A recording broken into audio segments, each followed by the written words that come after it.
Let me just press record on mine. Okay, guys, welcome to the Authentically ASHLYN podcast, episode 51. Today, I'm sitting down with Cory from Two Guys Pizza. Hello, Cory. Hi there. Thanks for having me. I'm so stoked you are here. I need to tell you my backstory for why I wanted to interview, or like how this came to be.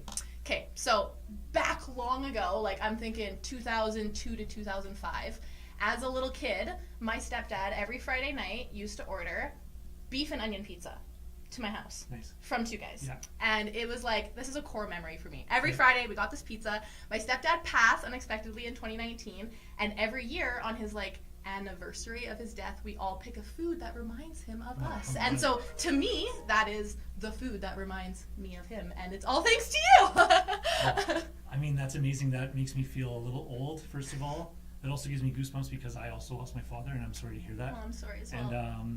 And the beef and onion, it's kind of crazy. I believe, if I'm not mistaken, that was on our menu early, but maybe that was one of Scotty, like Brendan, my old partner's favorites as well. So kind Where of, did it kind of go? Crazy. Well, you can just order it. Okay, you can just still make me one? Oh yeah, we just started going crazy. Okay, this November we're getting a beef and onion pizza. It's happening. Nice. And then I remember from my days at Shark Club. Absolutely. You come in with your friends. I know you guys had some parties there. Absolutely, yeah. I remember that as well. And it's funny, we have Christmas parties all the time, and there was a sort of a bad omen with those. Wherever we had our Christmas party, they usually shut down shortly after. Uh-oh. And so, thank gosh, my good friend Darren's places, OJ's and Blanco are obviously going to be around for a while. And yes, they are. Yeah, we're Bye, Shark Club. Supporting local. Yeah, rest in peace, Shark Club, for sure. So many good memories. Absolutely. Okay, so that's kind of like my history. And then I saw you at Street Wheelers. I'm like, oh my gosh, yes, can you please come on the podcast? So I pitched you and you said yes, and here we are. Well, I mean, I'm assuming due to my, healthy food pizza and baked pasta with extra cheese, I'm sure that there's a reason you have me on here to grill me and you guys, and I teach need me other him. ways. Just kidding. We all need pizza in our lives. And I need you to help me lose my beer belly. Oh, whatever. Draft beer. Okay, so I want to know the origin story of your business. Okay. So take me back 20 years, if I may, to your place on 3rd Avenue. How did it come to be? What phase of life were you in? And tell me how it started off. Okay, before that even, I moved here from Brandon, Manitoba. I worked in restaurants my whole life as a dishwasher, bartender, etc. Went to college after taking 2 years off, and I learned a lot working at a Kelsey's there in Brandon. Came here, started working at the Keg Steakhouse while going to college. Took business and marketing and worked at the Keg, and kind of loved it all. Loved Lethbridge, loved the school, loved my new friends and the Keg and stuff. Actually, the Keg owner is from Brandon, so that was interesting as well. After school, I was selling advertising. I walked into an existing pizza place. It was, a bit of a mess. It wasn't exactly something that he was trying to sell. He was trying to sell the pizza place. I was interested. My roommate at the time, Scott Brennan, an old friend from high school and from Lethbridge here, and he was also a bartender at the Keg. We started talking about it, over beers, thinking of ideas, thinking of menu ideas, thinking of names. I was selling advertising, so I had a graphic designer. He was kind of started doing menus and logos for me and stuff, and I got really excited. Turns out that pizza place was not worth buying. We stepped away, and then a few months later, we worked directly with the landlord on just sort of walking in with $0 and attempting to open a pizza place and go for it. Wow. So that's how it all started. And, so $0.00? Literally on day one, $0.00. I wouldn't suggest that to any business, that's for sure. Wow. But it was, and then me and Scott just worked our butts off and, worked from open to close, and then we'd go buy cheese one day and then go buy onions the next day and just try to save. And we were still bartending at the Keg for a solid year, actually making good money. Thank goodness for bartending and waitressing, that's right, honestly. Yeah. It helped me leverage my business too. Yeah. So why pizza? For you, was it, because I was wondering, is it the business? Was it the business that you were passionate about, or was it the culinary art of pizza? Oh, I think everyone loves pizza. And yeah. I felt like maybe it was, not to say it's easy, but I was like, this could be really fun for a while. Who knows how long this works out? Scott had plans of going to Vancouver, which he eventually did do for school. And we just thought, what's the worst that could happen? Talking to, my old professors, friends, customers at the Keg, stuff like that. I was like, I think what's the worst that can happen here? Let's just give it a try. Little did I know how much work it was and how rough it could get. And I learned a lot on the job as opposed to, school and stuff like that. But I just thought, what's the worst that can happen? Let's give it a try. Cool. I don't know how long we're now. It's 21 years later. That was May of 2002. So this is 21 years later. I had no idea. Can I ask how old you were when you opened? Well, I mean, I'm 44 now, so I must have been like 40, like early 20s? Sorry, 23. Sorry, yeah, 22, 23. Okay. Like that. Probably 22 when I started thinking about it and working on it. Yeah. Good for you. Yeah, That's yeah. amazing. Young and dumb. What were some of like the ways that you advertised back then? So how did you kind of leverage this business to get it off the ground? Because there wasn't social media. There was totally different modes of advertising in the early 2000s. What did that look like for your business? Absolutely. I would say it was way different than it is now, and I've had to learn a lot on the fly for sure. I took marketing school, so I understood a lot of that, and I had been selling advertising in the city, so I learned a lot from what other businesses were doing, and I met a lot of great people, restaurant owners and stuff. Early on, we had no money for advertising. We were on 3rd Avenue, cool. We had a big sign outside, drive-by traffic, whatever. Word of mouth, that was probably our biggest thing was let's make good pizza. Let's stick to our core values from day one, quality ingredients, making, quality food, giving them good service. We had our own drivers since day one. We had one guy that drove from us open to close every day, and then eventually 2, and then eventually 3, etc. So word of mouth grew and grew. When we could afford some advertising, we would work with local nightclubs like the Roadhouse and other ones in town. Long live the Roadhouse! Right, absolutely. We would give away pizza whenever we could because I felt like that was my best form of advertising was feeding people. And then just taste it. Yeah, they get hooked, right? Did some local events. We, when we could afford some ads, we would do some ads in magazines or hotel guides, or eventually the phone book was the big thing back then. And I mean, God, the Yellow Pages and Better Book, they would hit me up, and they were so expensive. You would not believe the price of these ads. And every year we'd go a little bigger, from 2004 to 2009 or whatever. And we were finally like a full page ad in the Yellow Pages, woohoo. And I will say, a few of those times it'd be like, what day is the phone book coming out? Let's get ready. It's going to be busy. Let's hire. Let's get ready. Wow. So it was returning. It did return, almost like what Google does now. That's what the phone book was back then, right? But then you had to buy the outside cover of the phone book. You had to be in hotel guides. You had to be, you do a little radio ad. We started sponsoring teams really early on, like the Bulls and the Hurricanes and Pronghorns and Kodiaks, and again, feeding people as much as we could, as opposed to writing a check and just being a sponsor.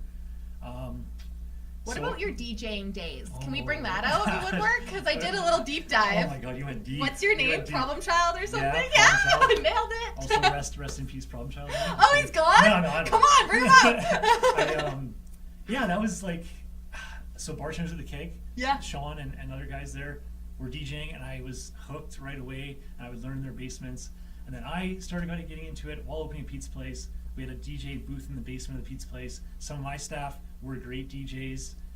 Shout out to Spine and Pez and Fuse now and others, Omanite.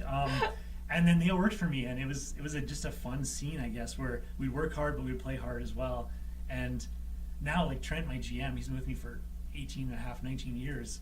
He's unreal. And still a DJ. Still a DJ, absolutely. Cool. Yeah. And so he just got back from Shambhala. So, you needed a reality TV show during that time. Like Maybe, Pizza by Day, DJ Club by Night. Yeah, like you guys could have gotten to some shit. I don't remember when I slept, to be honest. Like back then, it's wild. We were open till 3 and open at 11, and that's how you grew, probably. It's kind of crazy. Right? I wish if I could do it all over again. I don't know. We'll see. But, so 2 guys pizza. Yeah. Is now 1 guy pizza. Yeah. When did that transition take place? Like Scott wanted to go to Vancouver for film school, and he eventually became a mortgage broker there now. It just kind of had to happen, I guess. He was moving there, and so we had to figure out a way for him to move on. Like definitely a sad day, but also like maybe, meant to happen, where I started to hire people and give people more authority and more responsibility. And all of a sudden I was like, oh wait, I can hire people for this, and this is great. And that was good. And we, business kind of took off over the few years, and I've had some great staff over the years. So yeah, he's in Vancouver now, good friend still. Still a good friend? Yeah, we went to the Olympics together and stuff. Cool. Yeah. Is he kicking himself? Like, fuck that pizza company, I really got off the ground after I left. I don't know. I don't know. Like, I'm blessed for sure, thankful, but everything happens for a reason. And I think he's a pretty happy mortgage broker now in Vancouver. Awesome. So yeah. If he went to Vancouver and bought property, he's probably really happy now. Yeah, that's the thing. Yeah, maybe I'm jealous. Right? Oh, that's amazing. So in 2006, I could be wrong, you attended a World Pizza Expo in Vegas. So we did that for a few years. Okay, so talk to me about that, because I'm like, that's a thing. Like I was always looking for ways to get better and learn, and the World Pizza Games and the World Pizza Expo is the biggest food show in the world. And actually now it's the same week as the restaurant bar, like bar and beverage expo or whatever. Okay. So it's everyone in the restaurant industry is in Vegas at the same time. So we went the first year. I took it all in. I took in early morning speakers, afternoon speakers, the booths, the competition, the World Pizza Games, which is like including like So fun. dough tossing and stuff, like acrobatic dough tossing. It's pretty cheesy, but it's awesome. Literally punny. So, yeah, Cheesy. yeah, nice. So we took it all in. Then the next year we decided to compete, where I like took a cooler of stuff over the border to the Allegiant flight in Great Falls and had to declare it, and then we went to Vegas. And that first year, I like remember it was the jambalaya pizza, and I competed right after Tony Gimignani, who's like world renowned like pizza god. He just sounds And like one. Yeah, That name. he's insane. And I went right after him, and my pizza was sloppy and saucy, and the dough had gone weird overnight and stuff. And I probably got last place. But then after that, we started getting better at competing and better at, honestly, we even brought Lethbridge tap water to compete. That is amazing. In a couple of years Does later. it make a big difference? It just felt comfortable, right? It just worked, as opposed to like bottled water or Vegas water or whatever it was. It just worked. And so we got better at it, and we would do sort of pumped up versions of our pizzas, I guess you could say. Our best results in 2008, we were Canada's best pizza with the Roadhouse. Woo-hoo. And we got to go to the finals, and we did okay that year. They gave us a bite of the traditional category, which isn't exactly I'm more of a non-traditional guy with Right. crazy toppings, but we did okay. And then kind of got better at competing with like our what do we do, like a honey garlic, the honey almond chicken pizza, sort of with like a beer-based dough, and we did, oh gosh, I'm sorry, Louisiana Cajun chicken we did. And then in 2012 we were named Canada's best pizza again. This time it was Louisiana Cajun chicken pizza in Toronto that won us that. We got a bite of the finals again, but this time we could go in the non-traditional, and we did the Italian Club, which is our menu. And we did the Italian Club, and there was a lot of people. This competition had grown, and it was in front of cameras and stuff, and we got 5th.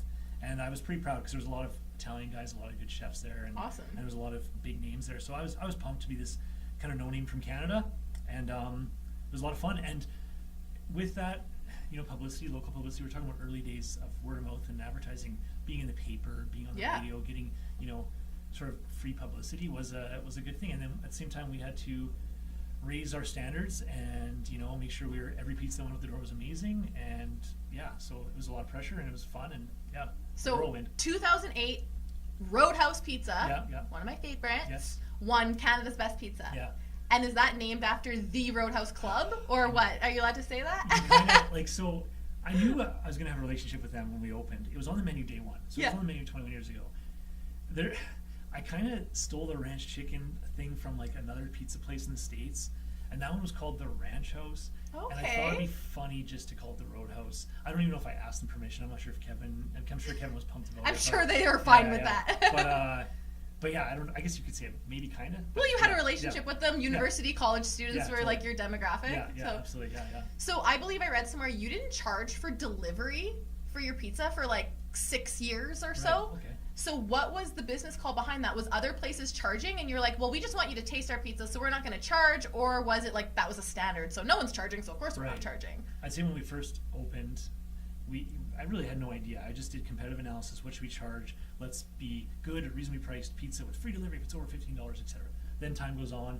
We realize, food costs, labor costs, there's bills, whatever, right? So then maybe it was free delivery over $25, and then we raised our prices, and then eventually it got to the point where I noticed a lot of people were charging, $2 or $3 for delivery, so we would do that.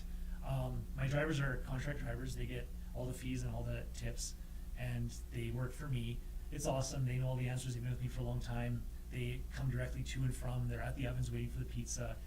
So it's kind of like it's their own business, I guess you could say. So that's, I don't know, it just sort of happened, evolved. Instead of raising my prices one year, maybe I raised my delivery fees or whatever it was, right? So if you want to pick up, great, come on in.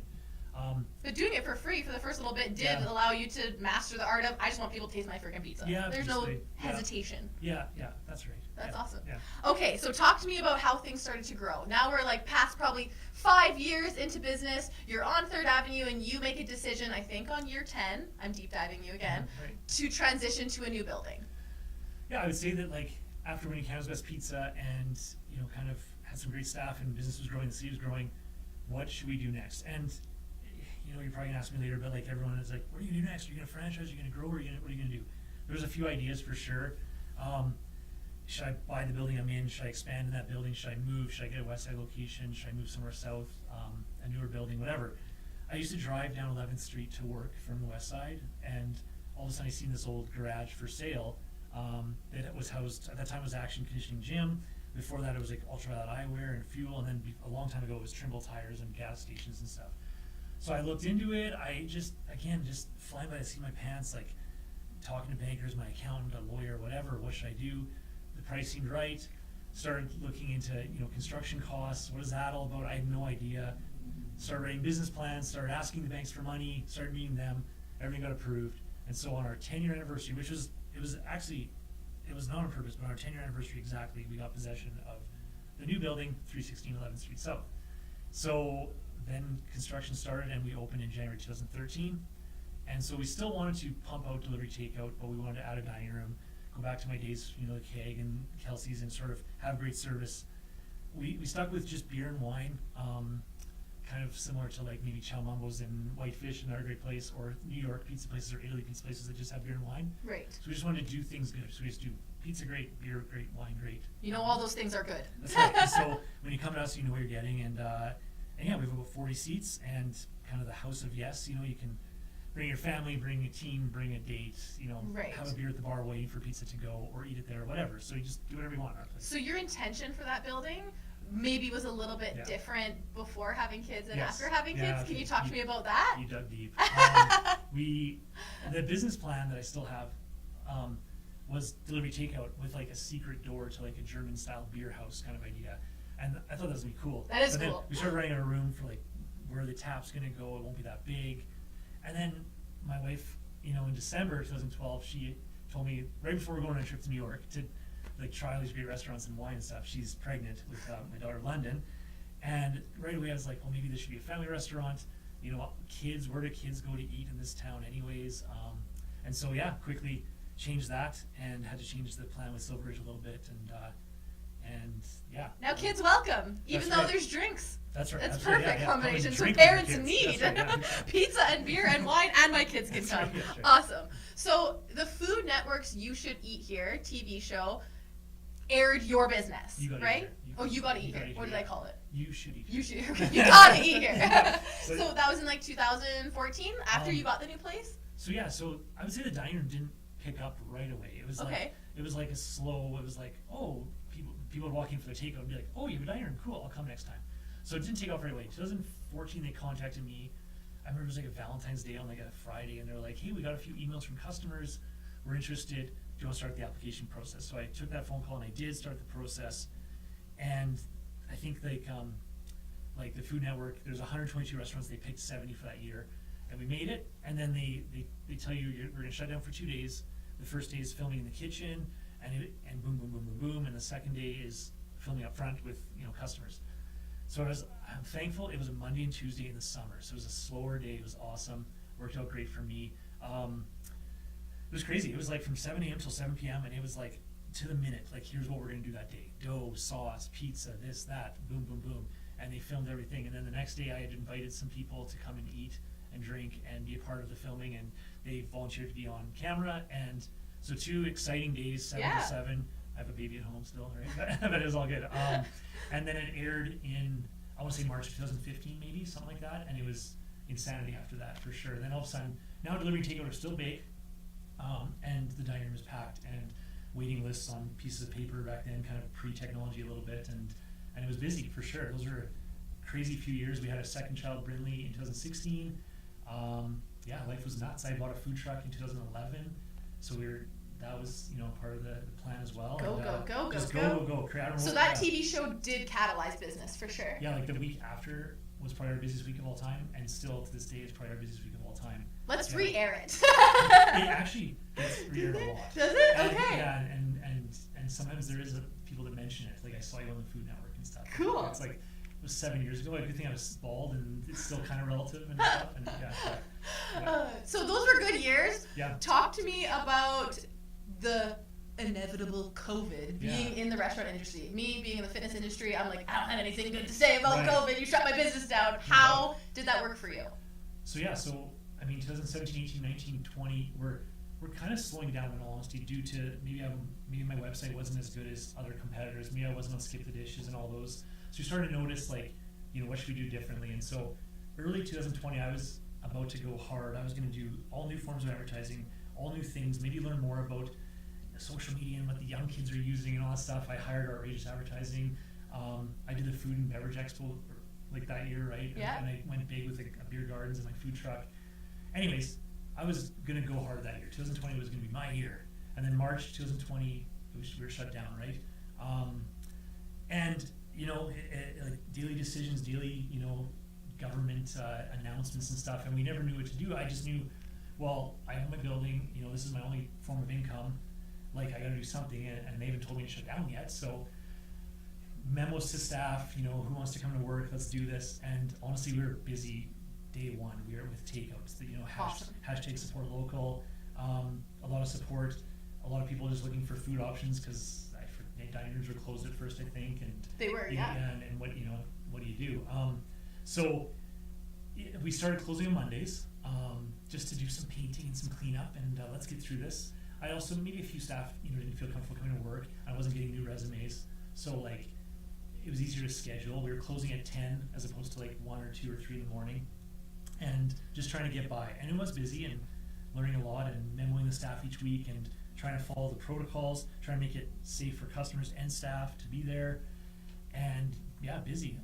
Did takeout at that time make up for the lack of being able to be in person dining wise in terms of like revenue? So yeah, I would say that like Amazing. I would say that our sales kind of increased even though we were closed on Mondays and closed earlier. I won't say now, like I don't think now, you know, 2.5 years later, we're not at like 2018 numbers, but because we're closed on Mondays and because we're closed earlier, it's a little more profitable business, a little more in control, easier to schedule, gives the staff a day off, you know, to do some stuff. We can get some stuff done at regular price, not overnight jobs. Right. Yeah, so I've learned a lot from COVID for sure. I mean, if you want to get into more COVID, you know, some of my servers turned into drivers when the dining rooms closed, and then go back, vice versa. And then So you pivoted. Your Yeah. plan for 2020 was to pivot Yeah. and do things differently, It just wasn't not in just- that yeah, expectation. no. And then like, I mean, we sorry, where was I going with this? We yeah, my servers would go back and forth. We tried new things. We eliminated some specials. You know, we went on an open table for reservations, which eventually turned out to be great now because now you can make reservations at Two Guys Pizza. So that was kind of, remember that time when they were contact tracing and wanting names and forms. So that was that, and our online ordering built and grew, and now, you know, 75% of my orders come from my website. So yeah. Do you guys? You're not on Skip the Dishes. No. Or like Uber Eats or anything like No, that. no, Is no. that a business choice, or how does that even work as a restaurant owner to make that choice? I mean, they chat with me a lot, and Oh, I'm they sure. want me on there a lot. I guess I'm still lucky enough in Lethbridge that we have great support on our website, and we have our own drivers. And you know, I haven't raised my price in 2.5 years. I probably might need to. Like, soon. you might have to. Yeah, it's been kind Please of crazy. don't. But like that's where I feel like maybe some other restaurants have raised their prices to be on Skip the Dishes or whatever to you know, to figure that out. I know they have different menus on Skip the Dishes than they do on their own, and I just haven't gone down that road yet. You know, we're lucky enough to be busy, so there's an argument I could turn that on during our slower times. But now that we've condensed the businesses during COVID, it's busy. You know, the customers have maybe adapted to my hours now and my nights, and our Sundays are busier, our Tuesdays are busier, and yeah. So I just haven't needed it yet. If I was to go to our city or expand that route, I can see the benefits. I can see why some people would do it. I can see how it makes sense as like, because that's where kids are going these days, is Skip the Dishes and looking at menus and stuff like that. So just for now, it hasn't been necessary in our business. For anyone my age, if you're like, let's order pizza tonight, you're not scrolling through Skip the Dishes to figure out where you want to go. I think me and my girlfriends, or like my husband and his friends, is like, oh, Two Guys. Like, everyone just knows. That's Like, awesome. there's no Skip the Dishes needed. You just know that's where you call. So as we're crawling out of COVID a little bit, mask restrictions are lifting. Oh shit, people can be in the dining room. What happened? Summer 2021. Man. Yeah, we had a fire. So it was hot, like kind of is now. Yeah. And this was students were coming back to school. We were excited. We were hiring. We were ready to rock. And it was like July 30th or something like that. And there was a fire out back in a garbage bin. There was, I don't know, there was like spray paint bottles in this bin. We usually don't have a garbage bin that close to our back door, but my staff were cleaning up all this mess, and then a fire sort of slowly crept up overnight and sneaked into my building through the doors and into the walls and into the old 100-year-old building in wood, and the back wall was caught on fire. Caught it fairly early. I was like optimistic. I was like, oh, are we going to be open on Monday? How does this work? But right. No, I was wrong, dead wrong, and it's smoke damage is the worst, and everything in that building had to get replaced, cleaned, deep cleaned or whatever, reupholstered or whatever it was. Toothbrush, cleaning the walls and stuff like that. Service master did great. Insurance was decent to deal with for sure. My staff were great, and in 2 months we were back open, which is shocking because that means I could probably open a pizza place in 2 months maybe if I really wanted to. But yeah, we were back open. That was, every day was just like, how can we get open quicker? And so we were open at, I guess, the end of September, and I was still I was nervous. I was like, what if people don't remember me? What if they try someone else? What if these new students all go somewhere else? What if they forget me? No way. But yeah, the response was pretty good, and October was pretty busy, and business was back to and the usual. Location where everyone would go out, where your new building is, since 2010, is in alignment with people going to Roadhouse or going to the Top Hat or Boss Hogs or all of those bars. So it's like you guys were open for the late night. I lived on 12th Street South, so you were my late night stop after the bar often. Well, let me know if I ever need to bring that back. We're close at 11 now. It doesn't seem like late nights as impressive as it used to be. And less bars there, in that area, right? Everything's all spread out now. Yeah. Okay, so talk to me a little bit about where you're at now. So you said, hey, I figured out I could open a pizza place in 2 to 3 months. Is that something you'd ever do again? If you were to launch another business, would you do something differently? Is there other parts of culinary art that you want to explore? Like, what does that look like? Yeah, I mean, I'd say everyone asks me this question all the time, and I don't really know. I don't know how to answer it. I think I'm in a good spot right now. I'm happy with life and my wife Krista, and traveling, and my kids are a great age. They're fun. I enjoy life. I enjoy work. I have great staff. Things are good. Even like our delivery times are down. Not to toot my own horn, but like we're very smooth and very good right now. It's a good business plan right now. What?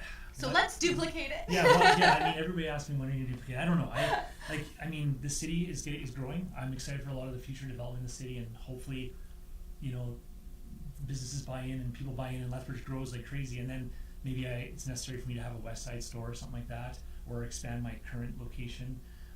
My wife has been busy at home with 2 kids, but she's probably getting a little antsy as far as like wanting to work, and we have some great ideas, and I would support her in anything she wants to do. Maybe my kids grow up and they have ideas, and maybe I'd support that. 2 girls and a pizza, maybe. Yeah. I mean, I don't know. I do love all culinary things and other restaurant ideas, and maybe I could mentor somebody or help somebody or invest in somebody and not have to work till 3 a.m. again like I did for the first few years. Right. But I would definitely be open to it. I don't know where life is going. Could you trust anyone else with you're branding your name? That's my I need to trust people more. Any person out there with deep pockets is like, I want a 2 Guys pizza. I'm really happy about Lethbridge. We did some things early, like feeding the college students in the first day and stuff. Like those relationships we built early. How am I going to duplicate that in a different city? Is it going to be that easy? Can that franchisee or whoever it is partner take that on? And like it took 21 years. It didn't take 21 years, but I mean, 21 years later, I'm still kind of flying by the seat of my pants a little bit. So, but that's entrepreneurship, and look at how much you've pivoted and been able to do so, like so smoothly. I say, as an outsider's perspective, right? Well, thankfully, pizza's not forbidden or illegal yet or anything like that. And, please no. And we're getting by. I don't know what the future holds. I love life. We love traveling. Like you've ever seen that graph, that 20-40-20 graph, where it's your first 20 years of school, your next 4 years is work, and then now you're old and. I just want to enjoy life, and so we'll see what happens. That's fair. Yeah. Talk to me about what makes your pizzas unique, because like you said before when you were talking about the competition, like I like the non-traditional because we like to throw a bunch of toppings on there. Like you guys got crazy ass names, you got cool toppings. Like, do you have a favorite, or like how has that evolved over time? Did you start with like pepperoni, cheese, and Hawaiian, and then it turned into this? No, I think even day one we had 6 chicken pizzas. Okay. And more than half our pizza didn't have pizza sauce as the base. So that was I don't really know. It was just from me just jotting down ideas and brainstorming and stealing, borrowing, testing things out, whatever. If it's a fun sandwich, let's try it on pizza. If it's a fun pasta dish, let's try it on pizza. If it's just a fun dish, let's try it on pizza. So just always been messing around and evolving, and then. Sadly, every 4 or 5 years, deleting a few that don't sell and coming up with new ones. But I mean, we're up to like 45 pizzas on our menu. It's Gordon Ramsay would get mad at me if it's on my menu for sure. But I mean, that's what we do. We just do kind of revolutionary pizza creations and try to be known for that. You can obviously always create your own pizza, get a pepperoni pizza for the kids or a cheese pizza for the kids or whatever. We'll do anything, basically. But expand your horizons if you're going to Two Guys. Like taco in a bag on a pizza, that's cool. Cheeseburger pizza, my favorite, pulled pork pizza, so good. The pulled pork we're proud of. We like sous vide it in house and have our own rub and our own sauce. We make our own pizza sauce, we make our own dough. A lot of toppings were based on quality, not price or anything like that, you know. And I do like cheese tests every 6 months and bake through my oven with my toppings in my dough just to make sure and stuff, and then fight the suppliers on for price, I guess, after that, right? And so like some of them are based on camping trips, some of them are based on trips to Whitefish, like the Cubano pizza. I was going to print on a menu in 2018, and then we had a Cubano at like a place there, and I was like, halt the presses, like we need to add this, we need to try this out. So I came home and tried a few different things with the Cubano pizza and threw it on the menu. So yeah, mostly just my wild creations and ideas, and yeah. How often do you and your family eat pizza? Like, it's hard when you work the lunches and there's pizza right there by a slice. So I but might you still like it. I do love it. Yeah. Okay. So I might eat it more frequently. Today I had a salad, so that's good for you. You knew you were coming to hanging out me. with you. Sorry, my family probably every couple weeks, I guess. Okay. And sometimes we'll get the kids a pizza and we'll get like something else. But yeah, no, we still love it. Do you have a favorite? If you're like, this is the one we're gonna order, or what's like your family favorite? So like, I knew you were gonna ask me that. The Soprano, back in the day when I used to work in the kitchen a lot, I would just go down the line and just make a pizza, and that was always ended up being, you know, this roasted garlic Alfredo and artichokes and spinach, and it was the Soprano. So the Soprano is kind of just like based on what I ate in the kitchen every day. Fast forward, like now, I mean, I like the taco salad in the bag, like you mentioned, the hot Nashville / jalapeno popper pizza. It's probably not the healthiest on the menu, actually, but it's great. We don't go there for health, okay? Yeah, right. We go for enjoyment. The Italian Club is great. My wife likes the pepperoni mobster with pepperoni peppers. Yeah, I don't know. The honey on chicken is our #1 seller now. That's what I thought. Which is kind of wild because we're talking like almonds and pineapples on a pizza, like, you know. But it is our #1 seller. It took over the Roadhouse a few years ago, and yeah. Roadhouse was my favorite, but now pulled pork. I get half and half. Awesome. Nice. Yeah, that would be my go-to. Those are good picks. Yeah, very good picks. Yeah. Okay, so I am curious, if people are listening to this episode today, how can they go about like following your business or going to your website or ordering a pizza? Where can we send our listeners? Right. So, I mean, we obviously take online ordering and reservations through our website at twoguyspizza.ca, all spelled out. We actually own twoguy's.pizza too. We'll just take the same website. Perfect. So no one can take that. That's right, twoguyspizza.ca. Phone us, 403-331-2222. And on social media, it's usually just Two Guys Pizza, all spelled out. So Instagram, Facebook, Twitter, you know, we're on the new threads and stuff. Awesome. Yeah, we'll try to keep up. We're on TikTok and all that stuff. We just don't do it as much. Maybe we should. Maybe I should. Pizza content's fun. Yeah, I know. Maybe I should ask you, like, how can I get to as many followers as you? Pizza World, well, let's bring something up to our audience. So I have an idea. Nice. If you guys are listening right now, Corey and I chatted about giving back to the community because support local. So we want you guys, if you are listening to this episode right now and it is within 7 days of it airing, I want you guys to screenshot the podcast, whether you're listening on Spotify or SoundCloud or Apple Music, screenshot that, throw it on your Instagram storyboard or on your Facebook page, and tag ASHLYN Gunderson and tag Two Guys Pizza. What I'm going to do is I'm going to make sure that you guys are tagging us and that you're following Two Guys, okay? I'm hoping if you're listening that you guys already follow me, but if you don't, you have to give us both a follow and throw the screenshot up on your storyboard. I will take note of everybody's names and we're going to put them in a draw and we're going to give one lucky viewer a year of pizza. That means one pizza a month, you guys, for a full calendar year. You are in luck. One large pizza a month. You're allowed one large pizza, says ASHLYN. It says ASHLYN. He was like, oh, like maybe we can do more than that. I'm like, no, they can't. No, they can't. One pizza a month is good. You need more. Talk to me, okay? Is there anything else you feel like you should share? Anything else about your business? Anything I glossed over that I didn't do deep dive enough on? No, I appreciate that. I'm just so happy. For having us. Yeah, absolutely. Awesome. Okay, well, thank you everyone for joining us on another episode of the Authentically ASHLYN podcast, and we will catch you in the next one. Nice. Thank you.